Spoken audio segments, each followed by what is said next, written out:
En el inmenso catálogo de animes que definieron la década de los 80, podemos encontrar verdaderas joyas de la animación.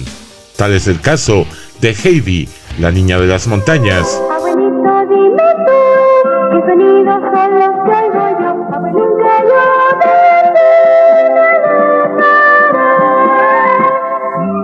yo dime por qué yo O Remy, el niño de nadie. campo voy al amanecer, sube la montaña caminante, te dará tu fuerza y valor, te dará tu fuerza caminante. Pero entre esas series animadas hubo una que nos atrapó gracias al carisma de su protagonista y por su historia llena de drama y de resiliencia. Nos referimos a Candy Candy. Si me buscas tú a mí, me podrás encontrar junto a mí, a tu amiga Candy. Búscame, sígueme, llámame Candy. Una serie que marcó a toda una generación. Hoy, en Retrocultura, conoceremos su historia, orígenes y de la verdadera razón de por qué este anime, pese a su popularidad, no se encuentra en ninguna plataforma de streaming actual. ¿Quieres saber más? Pues no te despegues de tu asiento y acompáñame a ver Candy Candy.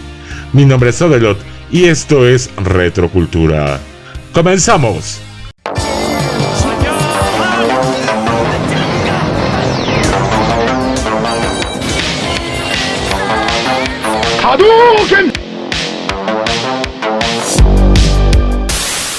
Capítulo 1. Historia. Nuestra historia nos transporta hasta el ahora lejano 7 de mayo de 1898. En un lugar cerca del lago Michigan, Estados Unidos, una noche en plena tormenta de nieve, un llanto interrumpe la cena en el hogar de Pony, un pequeño orfanato administrado por la señorita Pony y por la hermana María. Esa noche, los sollozos rompen la paz del recinto. Al investigar, encuentran en el portón una cesta con un bebé en su interior. Junto a ella, una carta de su madre que explica que no puede hacerse cargo de la pequeña y que su nombre es Anne. Y justo cuando las dos mujeres están por entrar al orfanato, otro llanto se escucha en el ulular del viento. La hermana María corre hacia un árbol y descubre otra pequeña cesta con una niña abandonada en su interior, en medio de la gélida noche. Ahí hay una muñeca con el nombre de Candy escrito. La hermana María decide que ese será su nombre, y la señorita Pony añade que la pequeña necesitará un apellido.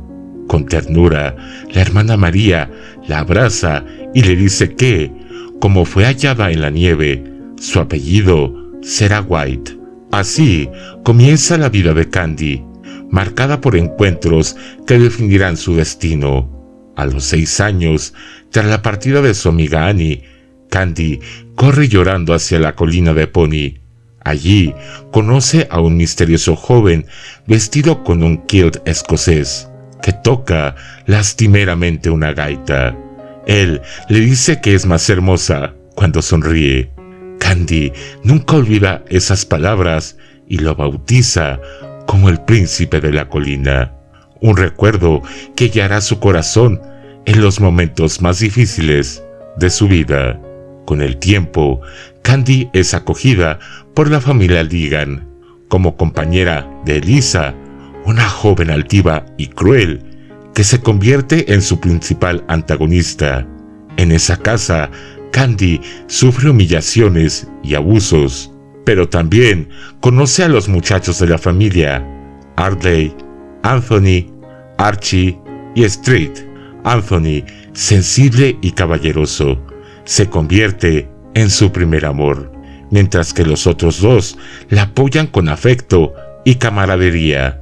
Sin embargo, la tragedia golpea cuando Anthony fallece en un accidente de casa, dejando a Candy sumida en un profundo dolor. Más adelante, Candy viaja a Londres y allí conoce a Terry Granchester, un joven rebelde y apasionado que se convierte en su gran amor imposible. Entre malentendidos, sacrificios y la sombra de Lisa, Candy y Terry se ven obligados a separarse, aunque sus sentimientos nunca se extinguen. En medio de la Primera Guerra Mundial, Candy se convierte en una enfermera en Chicago, demostrando su fortaleza y dedicación. En ese camino vuelve a encontrarse con Albert, un hombre bondadoso que siempre la protegió en silencio y que, al recuperar la memoria, revela ser nada más y nada menos que el gran tío William, y también es el enigmático príncipe de la colina. La historia de Candy es un viaje de lágrimas y sonrisas, de amores que florecen y se desvanecen, de amistades que sostienen y de pruebas que forjan su carácter. Con esa premisa, conocimos uno de los animes más icónicos de los 80, Candy Candy o Kiandi Kiandi, como se le conoció en Japón.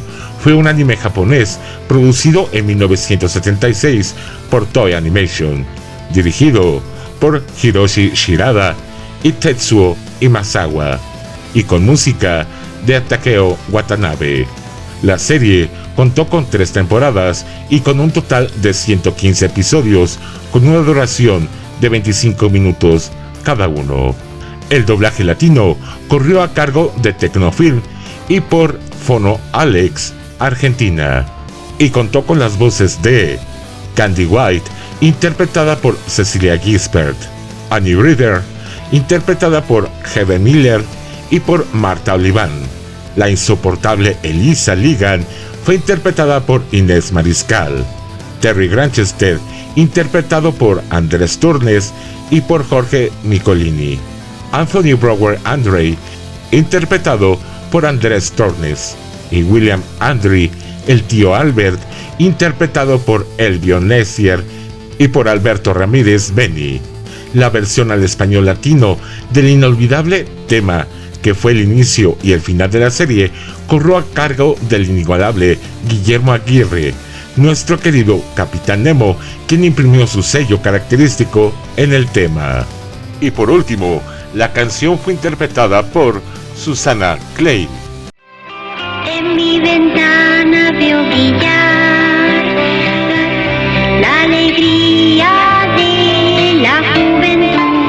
Gira, gira, carrusel, tus Candy. El origen de Candy Candy nace cuando Toei Animation, en búsqueda de replicar historias de corte clásico, como Anne de las Tejas Verdes y Heidi, la niña de las montañas, decidió apostar por un relato que evocara ternura, nostalgia y drama. Para ello, se basaron en el popular manga escrito por Kyoko Mizuki e ilustrado por Yumiko Hiragashi, que ya había conquistado las lectoras de la revista Nakayoshi. Sin embargo, la transición del manga al anime no estuvo exenta de diferencias.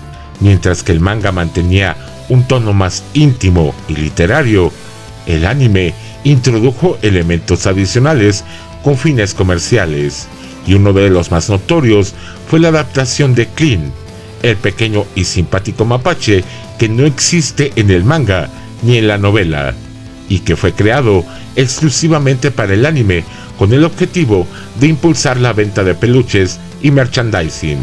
Este detalle generó fricciones, pues la escritora Mizuki no estaba de acuerdo con participar en un proyecto que alteraba su visión original de la obra. Aún así, tras un largo proceso de producción, Candy Candy se estrenó el 1 de octubre de 1976 a través de la cadena TV Asahi, convirtiéndose en uno de los animes que marcó a toda una generación de espectadores. Después de 3 temporadas y con un total de 115 episodios, El anime finalizó el 2 de febrero de 1979 y el resto es historia. Capítulo 2. El origen. Hablar de los orígenes de Candy Candy nos transporta hasta el ahora lejano 1975, cuando la escritora Keiko Niigata, conocida bajo el seudónimo de Kyoko Mizuki, concibió la historia de una pequeña niña huérfana, primero como una novela. Su estilo melodramático, lleno de sensibilidad y romanticismo, ya estaba presente en sus trabajos previos de narrativa juvenil, donde exploraba protagonistas que enfrentaban el dolor, la resiliencia y los amores imposibles. La novela tuvo un éxito inmediato entre las lectoras jóvenes, lo que llamó la atención de la editorial Kodansha. Ese mismo año, Kodansha decidió llevar la historia al formato de manga, integrando a la ilustradora Yumiko Igarashi en la revista Nakayoshi. El resultado fue explosivo. La combinación del estilo narrativo de Mizuki con el trazo shoujo de Igarashi convirtió a Candy Candy en uno de los mangas más populares de la época, marcando un antes y un después en el género shoujo. Sin embargo, desde el principio, el proyecto presentó problemas.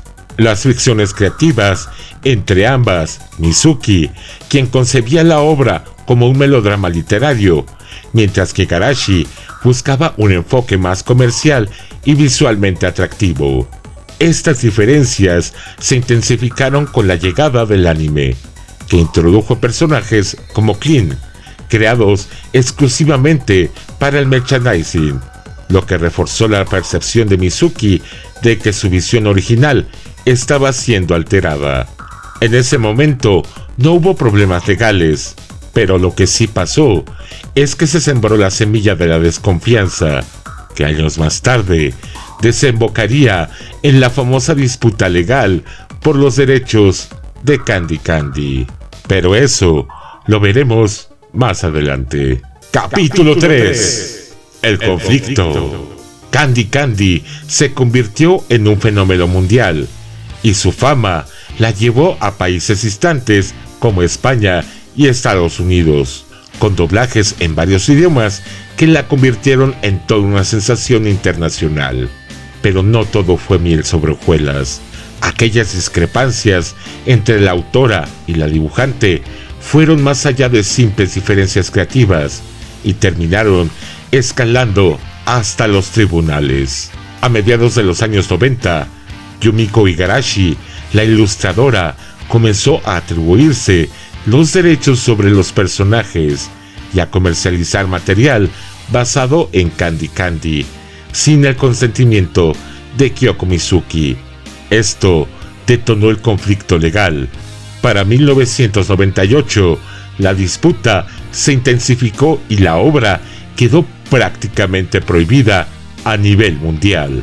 No se permitieron la emisión pública ni privada del anime y se detuvo la distribución de DVDs originales. Para el año 2001, la Suprema Corte de Japón dictaminó que los derechos eran compartidos entre Mizuki e Igarashi, lo que significaba que ninguna podía publicar o comercializar material nuevo sin el consentimiento de la otra, detonando aún más allá el conflicto. En medio de este limbo legal, Igarashi intentó sortear las restricciones, lanzando obras como Lady Lady, con claras similitudes estéticas con Candy Candy, y así mantener viva la beta comercial. Curiosamente, Yumiko Igarashi es prima de Tatsuki Igarashi, miembro del famoso grupo de mangakas Clamp, lo que la conecta con otra rama influyente del shoujo japonés. Por su parte, la escritora y creadora de Candy Candy, Kyoko Mizuki, no abandonó su creación. Años después, publicó nuevas novelas de Candy, entre ellas Candy Candy, The Final History, en el año 2010, donde reescribió pasajes cerró ciclos narrativos y ofreció un desenlace más íntimo y definitivo para la huérfana del hogar de Pony. En estas novelas, Mizuki buscó recuperar la esencia literaria original y dar a los lectores un cierre que el anime nunca pudo ofrecer debido al conflicto legal. Esta situación provocó algo que nadie esperaba. Como dicen por ahí, a río revuelto, ganancia de pescadores.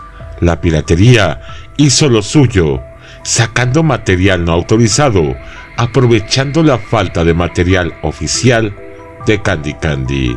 Durante la década del 2000, la ausencia de ediciones oficiales de Candy Candy abrió paso a la proliferación de DVDs pirata en distintos países. Las disputas legales entre la escritora y la dibujante habían detenido cualquier producción con licencia, y los seguidores de la serie comenzaron a recurrir a copias pirata no autorizadas.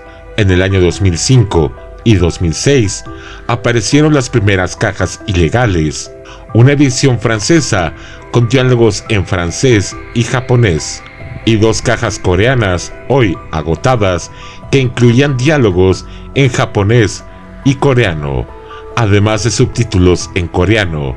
Estas copias no autorizadas se distribuían en sets de 20 discos y podían encontrarse en tiendas como Handbooks y Sensation. Paralelamente, en sitios como eBay circulaban versiones piratas en español con calidad deficiente de audio y video. También se lanzaron ediciones en mandarín y japonés, acompañadas de subtítulos en chino, inglés y coreano. El fenómeno se expandió aún más en el año 2007, cuando el periódico chileno Las Últimas Noticias comenzó a distribuir DVDs no oficiales de la serie junto con sus ediciones de los lunes, con el objetivo de publicar los 115 episodios completos. Finalmente, en el año 2008, se lanzó en Taiwán un set pirata que reunía todos los capítulos de la obra, consolidando la circulación clandestina de Candy Candy en ausencia de cualquier revisión oficial. Así, lo que comenzó como un fenómeno mundial, terminó atrapado en un limbo legal. Candy Candy se convirtió en un caso único, una obra amada por millones, pero congelada por disputas de sus propias creadoras, que aún hoy impiden reediciones o remakes oficiales. Y lo más importante, ese pleito legal es la razón de por qué la serie no puede emitirse en ninguna plataforma streaming actual. La fama de Candy Candy y su posterior conflicto editorial nos abre la puerta a un debate más amplio. ¿Hasta qué punto un dibujante puede reclamar derechos sobre una idea que nació en la mente de un escritor? Este caso recuerda otros enfrentamientos célebres en la historia de la cultura popular, como el de Stan Lee y Jack Kirby. Kirby, como dibujante, fue pieza clave en la creación de personajes como los Cuatro Fantásticos y los Hombres X. Sin embargo, durante décadas se discutió si los créditos y regalías debían recaer principalmente en Stan Lee como guionista, o si Jack Kirby merecía reconocimiento igualitario como su co-creador. Otro caso célebre es el de Bob Kane y Bill Finger, creadores de Batman. Kane fue reconocido oficialmente como el creador de Batman, pero en realidad Finger aportó elementos esenciales: el diseño del traje, la baticueva, el batimóvil y la personalidad oscura del héroe. Durante años, Finger quedó a la sombra, hasta que finalmente se le reconoció como co-creador en el año 2015, décadas después de su muerte. Otro es el caso de Jerry Siegel y Joe Shuster, los creadores de Superman. Siegel escribió la historia y Shuster la dibujó, pero lamentablemente vendieron los derechos a DC por una suma ridícula en los años 30 y pasaron gran parte de su vida luchando por el reconocimiento y compensación por haber creado al hombre de acero. El caso de Candy Candy queda al mismo nivel. Mizuki aportó la narrativa y la esencia literaria, mientras que Igarashi dio rostro y estilo visual a la protagonista. Sin embargo, cuando la dibujante intentó apropiarse de la obra para fines comerciales, el conflicto reveló la fragilidad de las colaboraciones creativas. La pregunta queda abierta: ¿es el dibujante dueño de la idea o solo del trazo que la materializa? ¿Dónde termina la autonomía del escritor y comienza la del ilustrador?